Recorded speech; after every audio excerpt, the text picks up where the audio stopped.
Welcome to the Cabral Concept, where board-certified naturopath and integrative health practitioner Dr. Stephen Cabral shares how he was diagnosed at the age of 17 with a life-altering illness and given no hope for recovery. It was only after studying and traveling all over the world did he discover how to combine ancient Ayurvedic healing practices with state-of-the-art naturopathic and functional medicine to fully rebalance the body and re-energize it with life. It's time to discover how to get well, lose weight, and finally feel alive again. And now, here's your host, Dr. Stephen Cabral.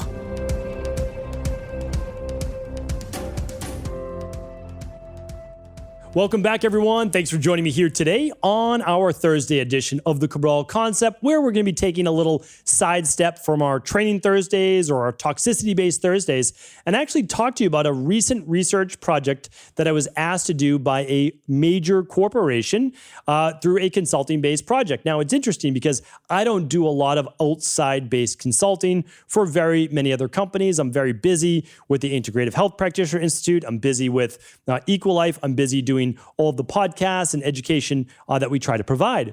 So, but every once in a while, there is a project that I say yes to. And the reason is it's always within my overall philosophy of how can we reach the greatest amount of people out there and just share with them this message of like, what is true health? What is true health and wellness and healing? And so that's what I like to do. So this organization, I did sign a non-disclosure agreement, so it has to remain anonymous, but they reach 1 million people a year, more than 1 million people a year. And not just like they have 1 million members of this organization. Like these are people that follow what this company says to do. And so it was also an interesting research project because it's something that I haven't done now for, about 4 years since I wrote The Rain Barrel Effect. I wrote it and then Rain Barrel Effect came out about 3 years ago. Yeah, actually 4 years ago now. And so I wanted to do the research anyways, and I said, sure, yeah, this is a great project. So what they did was they basically enlisted me to look at the nutritional program that they gave their members and to see, did it cover all of the bases? Now, they have great nutritionists on the team, so it's not that they don't, but they wanted to look at it from a deeper naturopathy-based perspective. And so looking at it, okay, based on not just the macronutrients, but also the micronutrients. And they knew that I'm working on a new micronutrient profile inside of our iBone by Equalife app. And so I said, yes, this sounds great. Let me know when you need it by. And I just completed it about a week ago or 2 weeks ago. So brand new data. I want to share this with you. So we're going to take 1 minute just for people that don't know what macronutrients are versus micronutrients. And I think you're going to find this really interesting because we live in a world right now where people are overfed yet undernourished.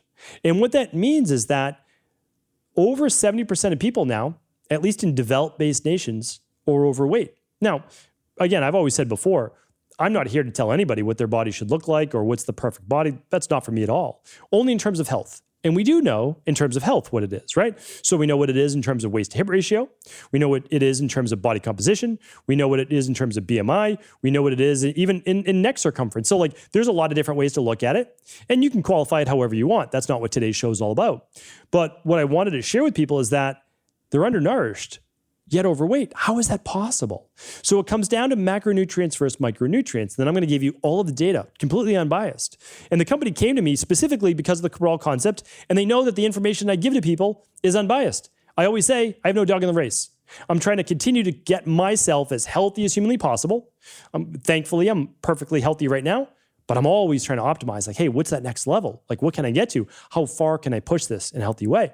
I'm trying to help my family. I'm trying to help our global health community. I'm trying to help as many people as we can, all the different practitioners. So again, it's always unbiased because, I would be doing myself, even myself a disservice if I didn't take that into account. So macronutrients are your carbs, your fat, and your protein, all right? So when we look at calories from fat, we're looking at 9 calories per gram of fat. When we look at carbs and protein, we're looking at 4 calories per gram of carb or protein. So I'm not going to get too deep into the thermogenic effect of foods and all that. We can link up some of these for you today. I'm happy to do that. So, and I'm literally, instead of doing takeaways, I'm actually going to give you all of the research. I won't give you all the research because then that wouldn't be fair to them. So I'm going to give you the top 10. All right. So I'm going to give you the top 10 research studies. Why don't I do that? And you'll be able to find all of these right now at stephencabral.com/2344 so that you obviously can check yourself. These are all cited research notations. So again, very interesting for me because macronutrients people pretty much cover. Like however you decide to play around with your macros, you're probably covering them for the most part. So people are getting enough total calories. And for the most part, people are overeating. That's just part of the equation. Now, I certainly don't believe that overeating and underexercising is what ultimately is like the only thing that affects people's weight and health. I don't. I've talked about that many times, that it's not just about calories in, calories out. I have a lot of podcasts on that and how metabolic rate actually determines so much of this and how it's actually hormone dysregularity, which goes to thyroid, adrenals, estrogen dominance, what else? Inflammation, gut issues, so a lot of issues, right? But we're not going to talk about that today. What I want to share with you is the micronutrients. So micronutrients are your vitamins, like vitamin E, vitamin K, vitamin A, vitamin D. Those are your fat-soluble vitamins. Then all of your B vitamins, right? 1, 2, 3, 4, all the way up, right? So all of your B vitamins. And then we have all of the minerals as well. And when we're talking about vitamin C, there's other minerals, obviously there's other vitamins, of course. But then we have all your minerals, and that's like calcium and magnesium and sodium and potassium. And it's things like iron, and it's selenium and chromium and phosphorus and manganese, like zinc and copper. These are all needed for energy in the body, right? These are things that are vital for your overall immune system and health. And then there's omega-3s and there's amino acids that we need. So those are your micronutrients. And those come from, though, your macros. Here's the problem, is that our food is not the same that it was in the 1950s and before. We know that because of cheap fertilizer that only contains things like nitrogen and a few other nutrients, like 2 other ones, that we're not getting all the nutrients in the soil. Yes, we can grow the crops, but that doesn't mean the nutrients or where they need to be. They're there, but not to the same level.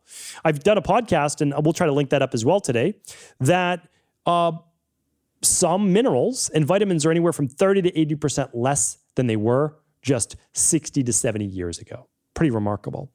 And for organic-based foods too, although it's much better, the soil is better, we're no longer using a lot of times cow-based manure for all of the nutrients that come from that. But also, we're no longer using like a 3-field system. So we're planting crops, same crops, in the same fields, year after year after year after year, and depleting the soil. So, it's a little bit of a double-edged sword. We get more crop yield from planting in all fields, but it's less nutritionally dense. And that is the issue. So the ultimate question then that the company came to me was, should our people be using nutritional supplements? And so I said, let's take a look at your diet. I will break down not only the macronutrients that you're giving to people, which you already have because your dietitians are doing that, but I will also get you the micronutrients. So I ran all of it and I gave them the micronutrients, and lo and behold, it was very good, but it was deficient in a half a dozen different micronutrients. And the RDA, or the recommended amount, doesn't include people that exercise, because your needs go up the more stress you put on your body. So the less sleep you get, the more stressed you are. Nutrient needs go up, okay? The more you exercise, the more you need to repair tissues. Your nutrients need to go up. The more poor digestion you have, the more nutrients you need because the less you absorb. So this is not binary. Like this is not like, oh, I'm getting everything I need from food. No, it also depends on your physiology. So I want to share with you the exact research that I gave them, and I will link it up for you so you can read along with it right at stephencabral.com/2344. And I will let you then decide on your own conclusion, which I let them decide as well. Now, I of course, gave them a formal recommendation, but I'm going to share this with you as well. All right. So here we go. I'm going to give you, I said I'd give you 10, so I'm going to give you 10 studies with all the different citations. Okay. So about 1 billion people worldwide are deficient in vitamin D, while 50% of people may have levels insufficient to maintain optimal health. 42% of all Americans, or 138 million, make up this vitamin D deficiency. The source is the Cleveland Clinic. These are, of course, all very reputable sources. So it's interesting. 1 billion people, very low in vitamin D. Okay, well, But what about not optimal? Well, not optimal is at least 4 billion people on the planet. So the majority of people are deficient in vitamin D. And we know it's the majority of Americans as well. They gave you a stat of 138 million. All right, well, let's do the math on that. What is the math on that? It is 260, 276, something like that. Well, there's like 330 million Americans. Well, they don't take into account really children, people that outside of that range. Trust me, children are deficient in vitamin D as well. All right. So majority of people, not optimal in vitamin D through food alone. All right. And sunlight alone as well. But that was not the clinical relevance of the research that I was doing. All right. And one of the reasons why I want to share this with you as well is that there are brilliant people in this world, brilliant PhDs who do all of this research. I'm not a PhD. I actually had the opportunity to go back, get my PhD in nutrition. Wasn't the path I wanted to take. I decided for me, I love working with people. Like I love seeing in the real world these things work. I'm a practitioner. That's what I decided to do. One's not better than the other. I study the research of PhDs and the research that's published, but then I use it in the real world. And I say, okay, is this stacking up? Is this working? So they wanted a practitioner standpoint as well. Anyway, I digress. So next study, 48% of Americans are not getting enough magnesium from a symptomatic standpoint. The source was the Nutrition Reviews Journal. So what would be symptomatology? Poor sleep, anxiety, low mood, low energy. Well, I mean, magnesium is reported to work or helps with over 200 different enzymatic transactions in the body. Next scientific research. This one's from Scientific Reports. Worldwide, about 1.1 billion people are zinc deficient due to inadequate dietary intake. Many Americans, this is the next one, many Americans are not reaching micronutrient intake requirements from food alone, presumably due to eating an energy-rich, nutrient-poor diet. This is from the American College of Nutrition. Interesting, right? This is what they study. I mean, this is the research they do. And what does that mean? Well, it means energy rich. That means they're getting enough calories, macros. Okay, they have enough energy to supply their body with fuel for the day without going into a catabolic state. But it's not nutrient rich, right? It's nutrient poor. Next study. This one's from the U.S. Department of Health and Human Services and the U.S. Department of Agriculture. About 75% of the U.S. population, greater than age 1, do not consume the recommended intake of fruit, and more than 80% do not consume the recommended intake of vegetables. All right, so a minimum of 3/4 of our population don't get enough fruits and vegetables. By the way, that's where a lot of our phytonutrients, vitamins, minerals, electrolytes are often coming from. The prevalence of vitamin C deficiency and low vitamin C concentrations was lower among children ages 6 to 11 compared to adolescents and adults. Greater than 6% of adults ages 20 to 59 years old were considered vitamin C deficient, and greater than 10% had low serum vitamin C concentrations. Okay, so basically it's saying that we've got a whole host of people that are too low in vitamin C, which is going to affect their immune system, detoxification, hair, skin, nails, tissue turnover. And our youngest people seem to be quite low in vitamin C. Maybe it's because they're not taking enough high vitamin C-based foods, right? This one was from the National Center for Environmental Health, Division of Laboratory Sciences. And again, we're not even talking about optimal. We're talking about just blatant deficiencies. U.S. national surveys indicate that the vast majority of the U.S. population do not meet intake recommendations for potassium. Among U.S. adults greater than the age or equal to 20 years old, fewer than 3% have potassium intakes greater than the adequate intake of 4,700 milligrams per day. This was published in the Journal of Nutrition. Next study. N. Haynes found that about 36% of children and adolescents and 61% of adults had intakes lower than the EAR recommendations for magnesium. All right, I'm going to give you 2 more, and then we'll talk about them.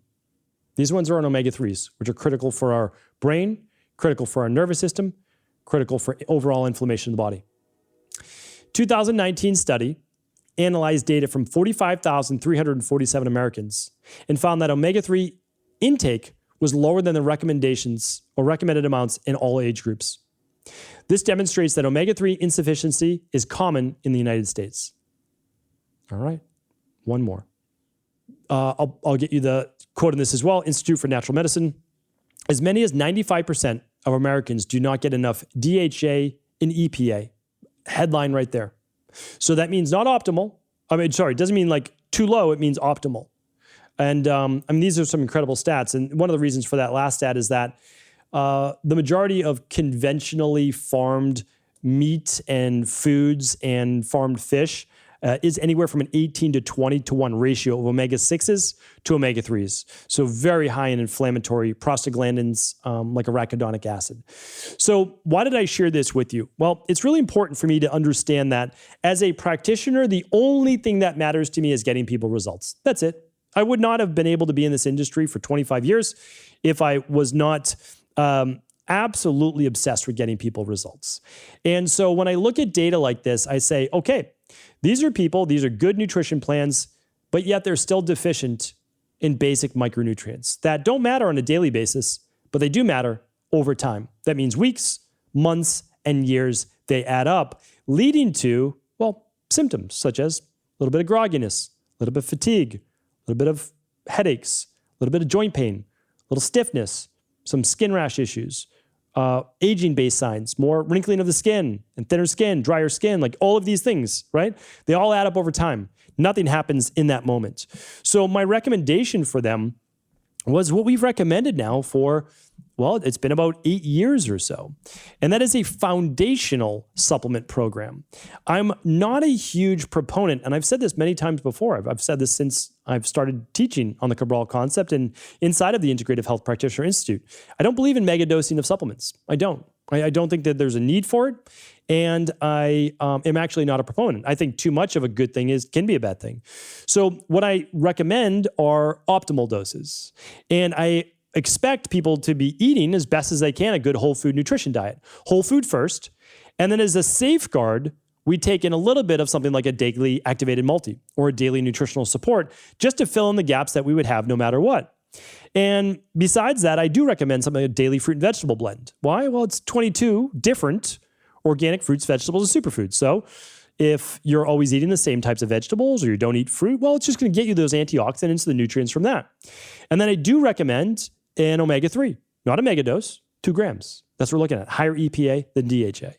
And the last one is typically a daily probiotic support to help the gut. Now, we and most practitioners offer 100 or more different nutritional supplements. Why would there be so many then? Well, then it's based on personalized nutrition. So if you run an at-home lab test like the starter kit, you actually can look at all your vitamin deficiencies and all your mineral deficiencies. And if they're not deficient, well, then you don't need extra B vitamins. You don't need extra whatever it might be. Omega-3s, you can run an omega-3 inflammation test. So you can always kind of prove it to yourself, but that's not always an option when you're working with a corporation like, let's say you're working with like a big company that has 10,000 employees, or you're working with an organization like the one I talked about. They're not going to test 1 million people. And so those people could decide to do it on their own. And yes, you can get a personalized plan, but you also, as a practitioner, you have to help the greatest amount of people based on the data that you have. And the data clearly shows that people are deficient. And we've known that. And so then, sometimes you'll get pushback and they're like, well, I eat nutrient-dense foods. And I would say, okay, well, what is your diet? And again, because I can run people's micros. And so they're like, well, I get my multivitamin from like beef liver. And I say, okay, nothing wrong with eating beef liver. I know it's kind of the trend right now. And again, I was eating liver, 15 years ago. So like, I get it. Like, this is like, whatever was old is once again new again, right? Like, it happens. But I can tell you that no matter what food you look at, there's not like one food that gives you everything, right? So liver might be high in iron and your B vitamins, especially B12, and it might be high in vitamin A and other nutrients, sure. But it's not going to give you your vitamin E. It's not going to give you your calcium. It's not going to give you your potassium. And it's a 2-to-1 ratio in terms of copper to zinc. So you can build up copper instead of building up your zinc. It will actually push down zinc. So it's not going to give you hardly any vitamin C. So these are important things to look at. And the reason is that no one food is supposed to be the end all be all. Food is supposed to nourish you, and you should have a well-balanced diet. And then nutritional supplements are never meant to take the place of food. They're an add-on. And then yes, if you have gut overgrowth, you might do something like the CBO protocol, or you might do the Parasupport protocol, or you might do a mold protocol, you might do a functional medicine detox, but that's a finite period of time. It's not every day. So every day is what I urge people, and you can work with your local functional medicine doctor, naturopathic doctor, you can work with your local integrative health practitioner, and they can make recommendations for you as well. You don't have to work with us, and you can use any brand that you want in the world. But I'll tell you right now that don't use a mega dose. And at the same time, you're most likely nutritional deficient. It doesn't mean that you're a bad person, and it doesn't mean that you're not eating well. You are. But it does mean that there's deficiencies. And that's just the way it is from micronutrients. And the more that you put out with your body, meaning like the more energy you give out, exercise, sauna, lack of sleep, hard work, you name it, the more nutrients you need. And so I shared this with them, and that was basically the gist of my entire write-up. And I wanted to share that with you because I think sometimes we get into these strange nutritional-based wars, and it doesn't need to be that way. Whole food first, yes. Balanced overall diet, yes. Some nutritional supplements to fill in the gaps and safeguard the areas that you're going to be deficient in from micronutrient ratios. That's it. It's actually a pretty simplified approach. I don't know why there has to be so much division within the industry. But again, it's my job just to not just call it how I see it as a practitioner, but also, based on 250,000+ clients, but then also based on the research, like the scientific research. And so that's what I wanted to share with you here today. Again, it was a great exercise for me to go through to then re-examine the data, just like I did 4 years ago. And you know what? I have to say, not that I want to be negative. If anything, it just continues to get worse from the big agriculture-based firms, which is, by the way, what most people eat. The food is just getting worse and worse with more man-made based food rather than what nature provided us. But we can always do our best. We should do our best. We shouldn't overly worry. And that's why I talk about take some safeguards if you want on a daily basis. I use the Daily Foundation Protocol Level 2. You can use absolutely anything you want. Work with your practitioner, get their advice. You can run something like the starter kit with them, and just, again, do what you feel is right. At the end of the day, it's what you feel is right and what you feel comfortable with. So hopefully this was helpful. I'll link all this up at stevencabral.com/2344 for the details. All right, take care. Have an amazing rest of the day. Ever wonder what the best sauna, blue blockers, sleep trackers, wake lights, salt lamps, or other health gadgets are? Or what about the top non-toxic mattresses, sheets, soaps, bath products, toothpaste, and cookware? Or would you like to know the cleanest choices for hemp parts, meal delivery services, supplements, and much more? I personally curated, researched, and now created a resource page of all of my top picks that continues to grow each week. These are the exact products I use in my own life, with my family, in my private practice, and they're the ones I trust. To find out all of my up-to-date recommendations and all the details, simply head on over to stevencabral.com/resources.